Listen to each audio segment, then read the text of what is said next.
Sahabat MTF, terkait keputusan pemerintah mengenai kebijakan PPNBM per Maret 2021, Mandiri Tunas Finance Regional 1 mengadakan acara dengan Bank Mandiri terkait pembahasan mengenai pengaruh kebijakan PPNBM terhadap bisnis otomotif dalam acara apresiasi kinerja KKB MTF area Medan Balai Kota dengan Mandiri Tunas Finance cabang Medan 2. Berikut laporannya.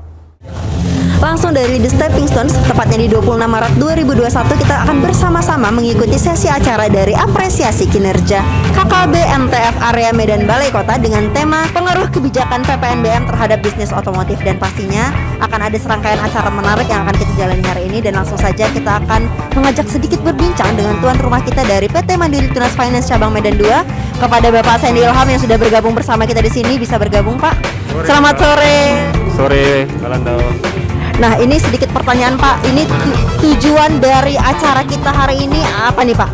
Ya, tujuannya untuk apresiasi kinerja di MTF untuk area Balai Kota selama tahun 2020 kemarin. Yang kedua, tujuan kita acara hari ini adalah kita ngadain talk show nih untuk membahas pengaruh kebijakan PPNBM terhadap bisnis otomotif, khususnya di Sumatera Utara. Bagaimana pengaruhnya PPNBM ini untuk bisnis otomotif di Sumatera Utara. Yang ketiga, yang pasti tujuan acara ini adalah mempererat sinergi antara Bank Mandiri dengan MTF sendiri.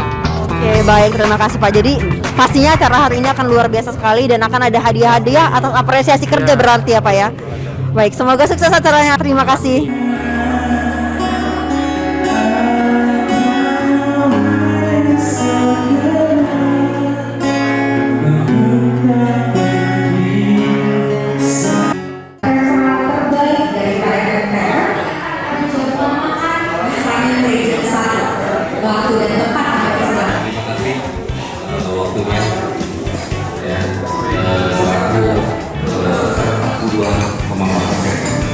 Dibanding tahun 2019. Isi baru isi luar biasa. Kita akhirnya melakukan hari ini juga tetap hadir, dan hari ini kita ambil tema yang cukup menarik. Salah satu Salam sejahtera buat Bapak Ibu semua. Pertama, saya ucapkan terima kasih banyak atas kehadirannya pada acara awarding Mandiri Balai Kota ya, dengan MTF untuk tahun 2020.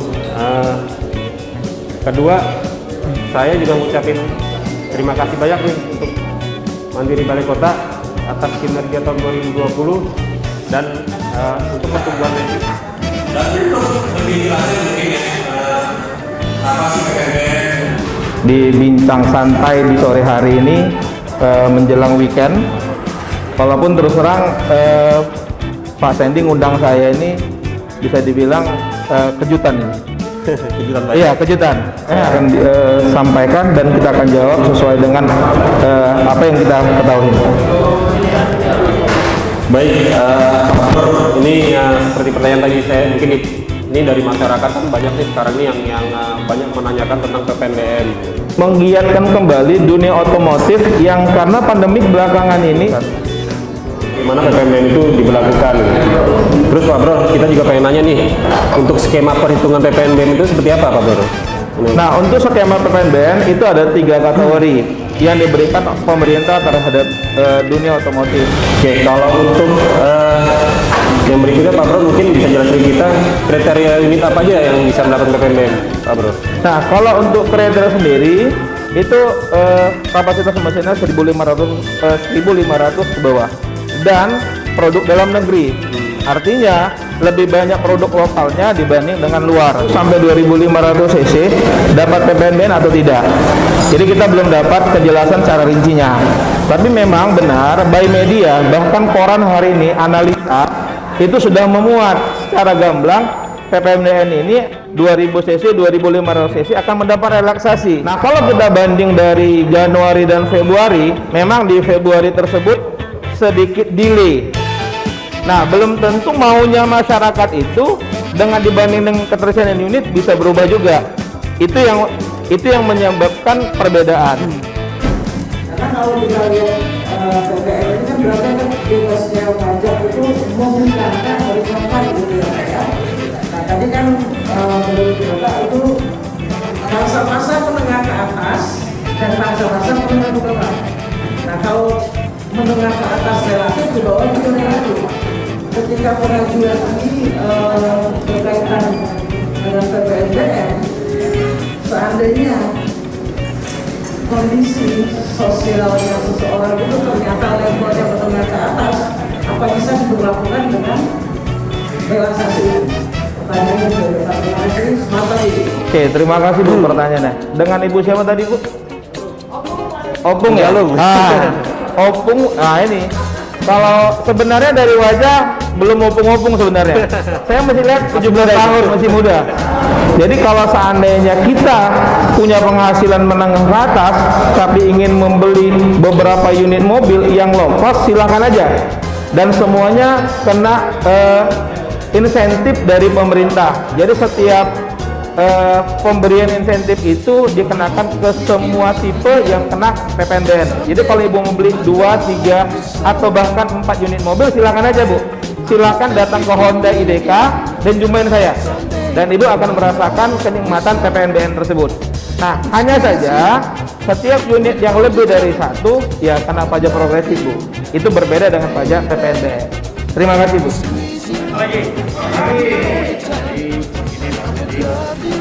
Terkait sales ya,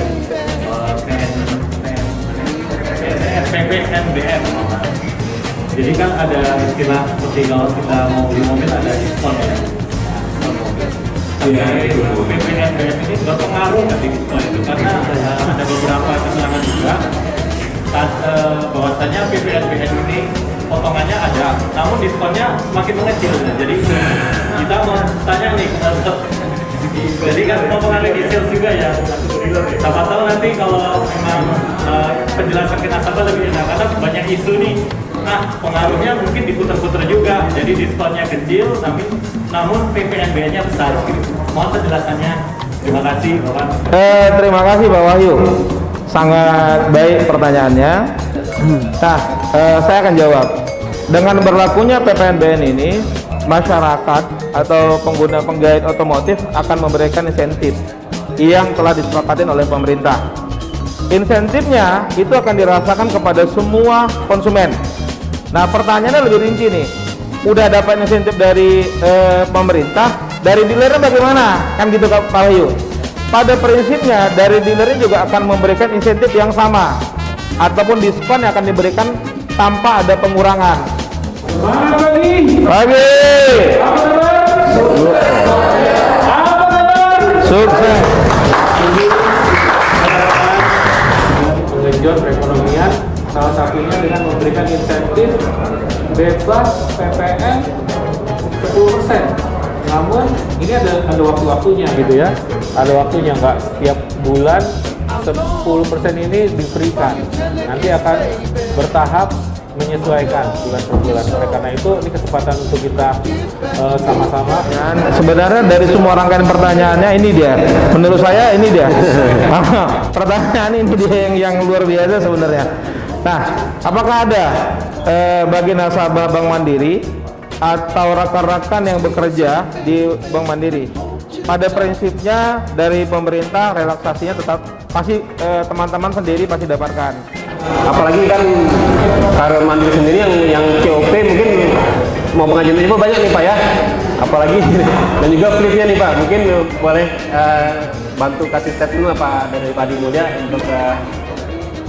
untuk kita semua di sini Pak, dan juga nasabah Mandiri juga, untuk karyawan Mandiri juga Pak. Baik, khusus untuk kita bicara plat B Pak ya. Pada prinsipnya memang setiap daerah itu punya otoritas tersendiri. Pada prinsipnya. Nah, apabila kita ber-KTP Jakarta atau plat B atau di luar dari situ, bahasanya pelanggaran wilayah. Bapak langsung balik-balik ke pos sambil makan-makan, itu kan ada nyuruh juga hari ini.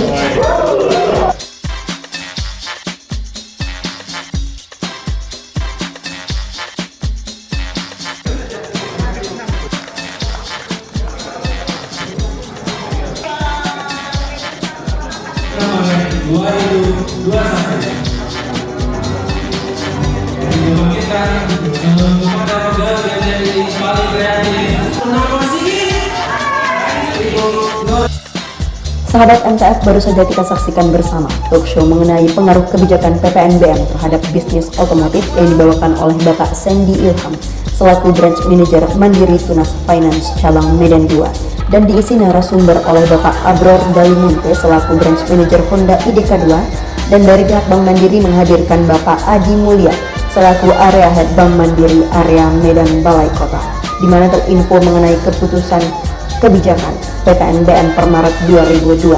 Pemerintah memberikan keringanan kepada konsumen untuk pajak insentif menjadi lebih murah dalam pembelian mobil baru.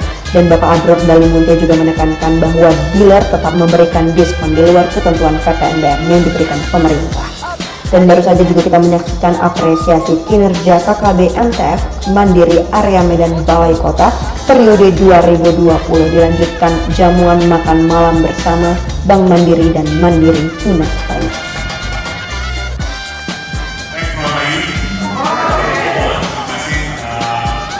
Undangannya Pak Adi Mulya, Pak Budi, ada juga dari Brunei, Pak Benar ya, kemudian teman-teman Pak Jaka, ya, terus teman-teman dari BPNBK ya, tenang ya, hari ini.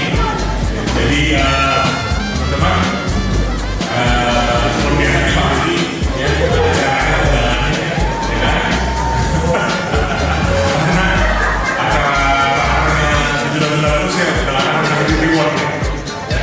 Tapi nggak apa-apa ya, jadi teman-teman sekalian, saya kira momentum bagus ya untuk kita bisa di Bank Mandiri ya, karena kita juga punya target untuk KKB ya, jadi saya kira bagus dari pemerintah terkait dengan PPNBM ini untuk bisa membantu teman-teman ya lebih mudah dalam mencari KKB ya.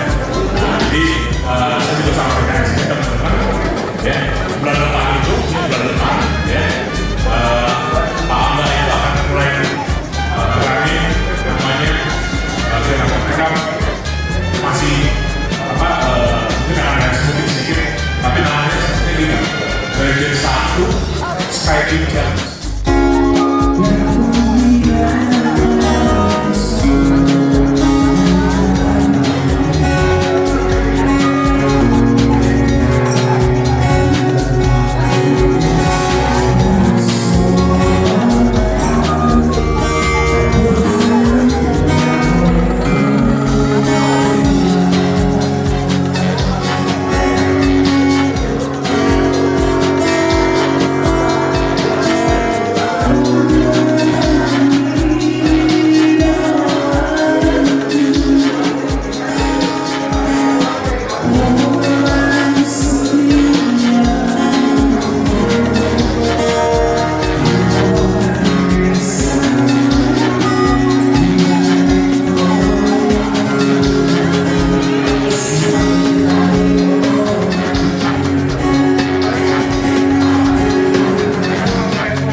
Luar biasa acaranya, menambah semangat dan motivasi, dan tentu dengan kolaborasi ini harapannya kinerja khususnya untuk KKB di area MBK makin melesat.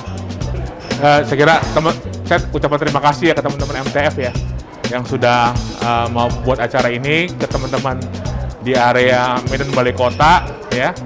Mudah-mudahan bisa memotivasi teman-teman ya untuk tahun ini lebih baik lagi gitu ya, karena targetnya juga lebih tinggi, lebih challenging ya. Dengan tadi ada talk show, ada sharing dari teman-teman MTF, mudah-mudahan teman-teman kepala cabang itu lebih tahu lagi ya mengenai kegiatan-kegiatan ataupun program-program MTF ke depannya ya, dan juga tentunya meningkatkan kolaborasi ya dan sinergi di tahun 2021 ini lebih baik.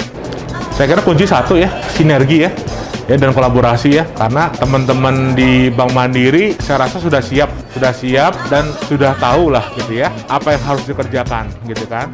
Nah jadi tinggal nih teman-teman MTF rajin-rajin datang ya ke teman-teman Bank Mandiri untuk kita bikin kegiatan bersama. Saya berharap seperti itu ya, karena Bank Mandiri kan punya customer base yang cukup banyak dan potensial untuk marketnya MTF gitu khususnya yang di Region 1, Sumatera 1. Jadi mudah-mudahan kalau kolaborasinya tambah baik, tambah solid, hasilnya juga lebih baik lagi di tahun ini. Sepakat yang disampaikan Pak Andre, kita tahu pelangi itu indah, tapi pelangi terdiri dari berbagai macam warna. Nggak akan mungkin satu warna membuat dunia ini indah. Jadi kolaborasi dengan berbagai warna akan mengakibatkan dunia ini makin indah. Harapan khususnya kan kita tahun ini kan diharapkan bisa rebound lagi ya. Karena tahun 2020 adalah tahun yang berat ya untuk Bank Mandiri maupun juga mungkin MTF ya. Nah, jadi kita harus kembali lagi seperti tahun sebelum pandemi Covid untuk bisnis kita gitu ya. Nah, jadi ya kita harus kerja keras ya, kita harus extra effort di tahun ini. Gitu. Tahun ini juga kita di Region 1 punya penyemangat ya, jargon penyemangat ya. Namanya salam melesat. Gitu kan ya. Nah, mudah-mudahan juga kita dengan salam melesat itu nggak hanya Bank Mandiri Region 1 aja, tapi juga MTF yang ada di Region 1 juga melesat juga. Harapannya gitu. Jadi kita sama-sama melesat. Mari kita buktikan tahun ini tahun kebangkitan, bukan tahun keterpurukan. Boleh kita merenung sejenak terkait dengan apa yang telah terjadi, namun kita harus segera bangkit dan yakin bahwa perekonomian pun akan tergantung pada kita, insan Bank Mandiri dan MTF, untuk menggerakkan sektor ekonomi ini bersama. Salam melesat! Live report apresiasi kinerja KKB MTF Area Medan Balai Kota 26 Maret 2021 sampai di sini. Semangat pagi! Demikian laporan liputan eksklusif kami dari lokasi kegiatan acara MTF Regional 1 pamit. Semangat pagi!